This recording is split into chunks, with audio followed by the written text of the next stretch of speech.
Skylines. Airline Network Planning. Ainda vale a pena ser piloto em 2026? Em 2026, quem pesquisa sobre a carreira de piloto encontra duas versões completamente distintas. De um lado, fabricantes de aeronaves como Boeing e Airbus projetam em seus relatórios uma grande demanda por profissionais nos próximos anos e uma possível disputa entre as companhias pelos pilotos disponíveis no mercado.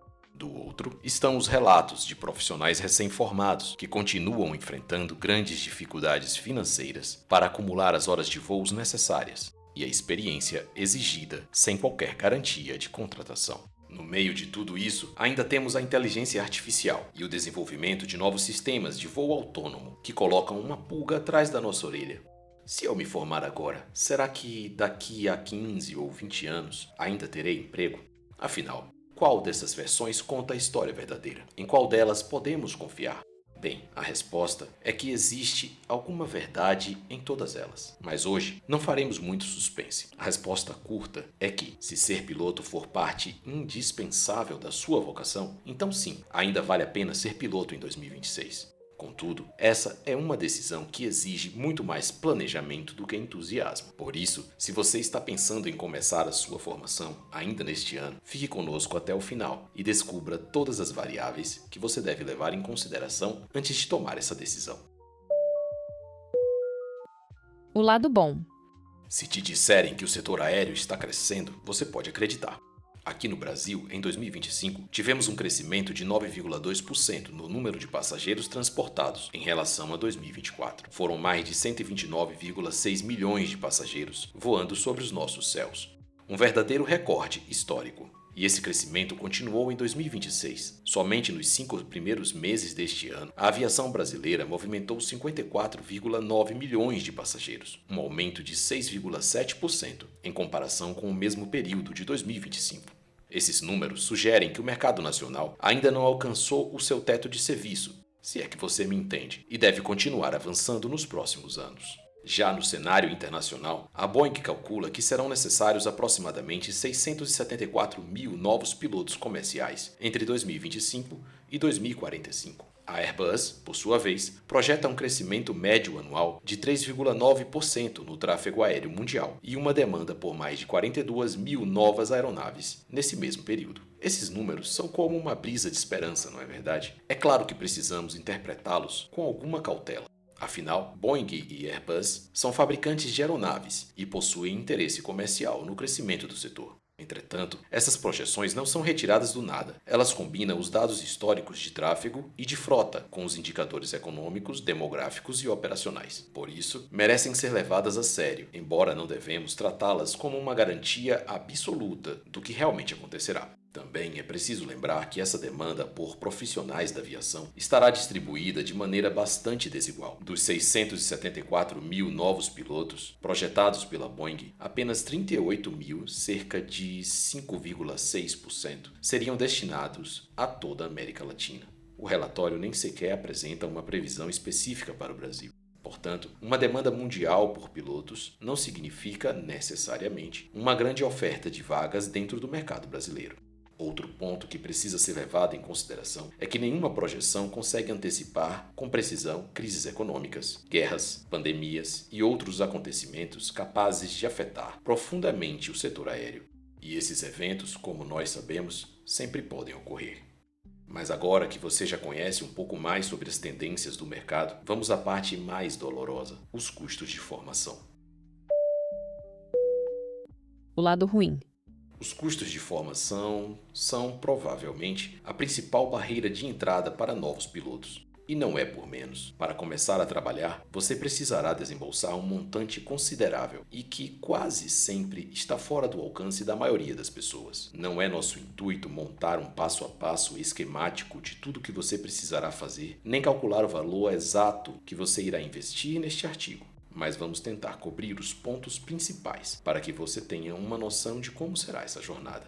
Digamos que o seu objetivo seja ser piloto de linha aérea. Para isso, você precisará obter e manter o certificado médico aeronáutico exigido, estudar e ser aprovado nas bancas teóricas de piloto privado, piloto comercial e piloto de linha aérea da ANAC, obter as licenças de piloto privado e piloto comercial, conquistar as habilitações de voo por instrumentos e multimotor, alcançar, pelo menos, o nível 4 no exame de proficiência em inglês da ICAO. Dependendo da companhia, possuir curso superior, preferencialmente na área de aviação, e acumular algo em torno de 500 horas de voo para tornar o seu currículo mais competitivo. Sim, meu amigo, essa não é uma jornada fácil. Sem contar a faculdade, investir na carreira de piloto vai lhe custar algo em torno de R$200 mil, considerando que você não pagará integralmente pelas 500 horas de voo. Nesse cenário, depois de obter a licença de piloto comercial e a habilitação de instrutor de voo, você começaria a acumular experiência trabalhando como instrutor, como a maioria das pessoas costuma fazer. Claro, existem algumas estratégias que podem ajudar a diminuir esse custo, e nós falamos sobre isso em um outro artigo do blog da Flylines. Se for do seu interesse, depois dá um pulo lá. Ao todo, esse processo pode levar de 3 a 5 anos. Ainda mais importante do que o custo total é saber se você terá a resiliência financeira necessária para permanecer investindo durante todo esse período. Por isso, dizemos que o planejamento financeiro é tão importante para quem deseja ingressar na carreira. Para te deixar um pouco menos aflito, apenas como referência de valores, uma graduação particular em medicina pode custar algo em torno de 635 mil a mais de R$1 milhão, somente em mensalidades. Depois de tudo isso, você vai me dizer: ok, eu já sei que vou precisar de uma boa grana, mas quando essa profissão começará a dar retorno? Eu te agradeço por ter perguntado. É uma ótima dúvida, porque aqui começa o nosso próximo capítulo. Quando a aviação começa a se pagar? Se você considerar a remuneração de um comandante da Emirates, que atualmente gira em torno de $13 mil líquidos mensais, algo entre 70 mil e 75 mil reais, dependendo da cotação do dólar, pode parecer que os custos de formação se pagariam rapidamente. Ainda assim, mesmo nessa conta, seriam necessários quase 3 meses de salário. E como você já deve estar suspeitando, ninguém começa a carreira de piloto ganhando algo sequer próximo a isso. Como dissemos, muitas pessoas começam trabalhando como instrutor em escolas de aviação ou em aeroclubes. A remuneração, nesses casos, é bem modesta e costuma ficar entre R$2.000 e R$3.500 por mês, dependendo da escola e da quantidade de horas voadas. Outra possibilidade é buscar oportunidades em empresas de táxi aéreo ou na aviação executiva. Mas se você pensar bem, o simples fato de não precisar pagar integralmente pelas próprias horas de voo já é uma grande vantagem, ainda que a remuneração esteja longe daquela com a qual você sonhou. Na primeira parte do nosso artigo, falamos sobre como o mercado precisará de novos pilotos nas próximas décadas, certo? Contudo, os pilotos de que o mercado mais necessita não são exatamente aqueles que acabaram de concluir a sua formação. E aqui vai a nossa primeira bio sobre a vida de piloto. Você provavelmente terá muita dificuldade para conseguir o primeiro emprego. Diferente da medicina, em que a transição entre a formação e o primeiro trabalho remunerado costuma ser mais fácil, na aviação o primeiro emprego pode ser justamente a etapa mais difícil da carreira. Depois de conseguir uma oportunidade, você ainda poderá permanecer entre 1 e 3 anos nessa fase inicial, recebendo pouco, enquanto acumula a experiência necessária para disputar uma vaga em uma companhia aérea. Uma vez contratado por uma companhia aérea como copiloto, sua remuneração bruta provavelmente passará para algo entre 8 e 14 mil reais mensais, ficando perto dos 10 mil no começo da carreira. A partir daí, a tendência é que os rendimentos continuem crescendo conforme você acumula experiência, avança dentro da empresa e, eventualmente, chega ao posto de comandante. Em uma conta extremamente simplificada, somando todos os salários brutos recebidos e ignorando impostos e despesas pessoais, o piloto poderia acumular o equivalente ao valor investido na formação depois de 3 ou 4 anos de trabalho. Mas isso não significa que o dinheiro realmente terá voltado para sua conta. Na prática, considerando o custo de vida e quanto o profissional consegue guardar mensalmente, a recuperação efetiva do investimento poderá levar de 3 a 6 anos depois da entrada em uma companhia, ou algo entre 7 e 10 anos desde o pagamento da primeira hora de voo. Mas e se depois de todo esse esforço, você fosse substituído por um sistema autônomo de voo? Bem, essa é uma preocupação válida. Afinal, em 2006, poucas pessoas imaginariam o quanto a automação avançaria nas 2 décadas seguintes. Contudo, antes de jogar a sua potencial carreira de piloto no lixo, vamos analisar se essa substituição é realmente uma possibilidade provável. O ChatGPT vai roubar meu emprego? Para começar, precisamos separar 2 coisas que costumam aparecer misturadas nessa discussão: automação e autonomia. Um avião automatizado consegue executar sozinho diversas tarefas que antes dependiam diretamente dos pilotos. Um avião autônomo, por outro lado, seria capaz de tomar decisões, lidar com imprevistos e completar um voo inteiro sem qualquer ser humano no comando. E acredite, existe uma distância considerável entre essas 2 coisas.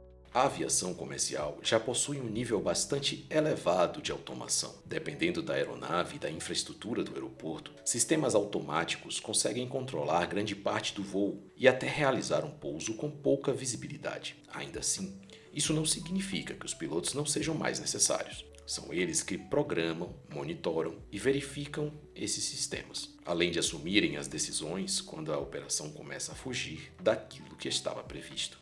Na verdade, o próximo passo estudado pelas autoridades não é retirar todos os pilotos do avião. A Agência Europeia para a Segurança da Aviação pesquisa primeiro a possibilidade de permitir que apenas um dos 2 pilotos permaneça nos controles durante determinados períodos do voo de cruzeiro, enquanto o outro descansa. Somente em uma etapa posterior seria considerada a operação completa com um único piloto. Em 2026, nenhum desses modelos representa o padrão das grandes companhias aéreas, e os voos comerciais de passageiros continuam dependendo de, pelo menos, 2 pilotos na cabine. Mas, se a tecnologia já existe, por que essa mudança demora tanto? Por que, na aviação, fazer alguma coisa funcionar, na maioria das vezes, não é o suficiente? Um sistema 100% autônomo precisaria demonstrar que consegue enfrentar falhas técnicas, mudanças meteorológicas, aeroportos fechados, problemas de comunicação, emergências médicas e inúmeras outras combinações de acontecimentos que talvez nunca tenham aparecido durante o seu treinamento. Além disso, seria necessário decidir quem responderia pelas escolhas realizadas pela máquina. Seria a companhia aérea, o fabricante do avião, a empresa que desenvolveu o sistema, o engenheiro que treinou o algoritmo? Essa discussão pode parecer distante para quem está apenas decidindo se irá começar ou não a voar, mas ela é fundamental para que uma tecnologia seja certificada e utilizada na aviação comercial.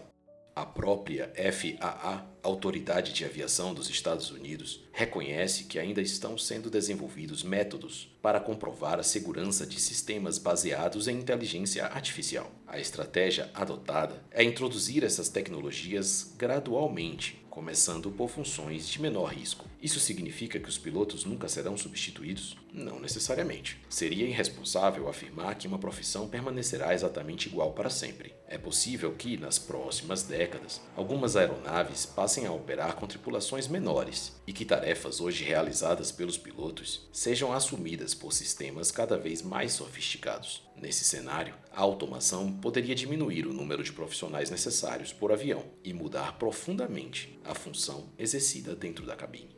Contudo, a substituição completa dos pilotos em grandes voos comerciais de passageiros nos próximos 15 ou 20 anos parece pouco provável. Curiosamente, enquanto desenvolve novas tecnologias de automação, a própria Boeing continua projetando a necessidade de 674 mil novos pilotos até 2045. É claro, isso não é uma garantia de que nada mudará, mas demonstra que o setor ainda trabalha com a presença de pilotos durante praticamente toda a vida profissional de quem começar sua formação agora. Portanto, o emprego da inteligência artificial na aviação não deve ser ignorado, mas também não precisa ser tratado como um fim precoce da profissão. O cenário mais provável é que ele transforme o trabalho do piloto antes de conseguir eliminá-lo. O profissional do futuro talvez toque menos nos comandos durante um voo normal, mas precisará compreender os sistemas mais complexos que estão por vir e estar pronto para identificar as suas falhas e tomar as decisões necessárias, justamente nos momentos em que a automação falhar.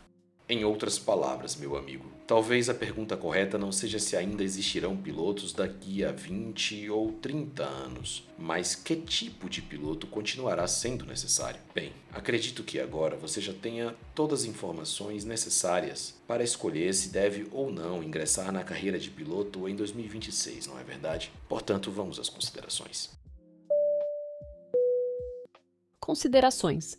Como você viu, tornar-se piloto definitivamente não é uma missão fácil. E se você estava pensando em obter um retorno rápido sobre o investimento inicial nessa carreira, também já deve ter notado que isso dificilmente ocorrerá. A profissão possui diversas exigências, e algumas delas, como a capacidade de aprender rapidamente, manter o autocontrole e agir com disciplina e prudência, nós nem sequer mencionamos neste artigo. Mas o cenário também está longe de ser uma terra arrasada. Se ser piloto for parte indispensável da sua vocação, você deve seguir em frente, apesar de todas as dificuldades iniciais. Para aqueles que realmente nasceram para essa profissão, nenhuma outra carreira conseguirá substituí-la. Entretanto, ter vocação não significa avançar a qualquer custo. Você tem um compromisso com a sua própria vida e precisa perseguir os seus objetivos, mas com responsabilidade, paciência e planejamento. O objetivo principal deste artigo é prepará-lo para os desafios que virão pela frente e não fazer com que você desista do seu sonho. Portanto, ainda vale a pena ser piloto em 2026, mas não para todo mundo. Para quem busca apenas salário, prestígio ou a oportunidade de viajar, talvez existam caminhos mais fáceis e menos arriscados. Agora queremos saber de você. Depois de conhecer todos esses desafios, a chama de pilotar continua acesa? Deixe-nos saber nos comentários. Nos vemos no próximo artigo.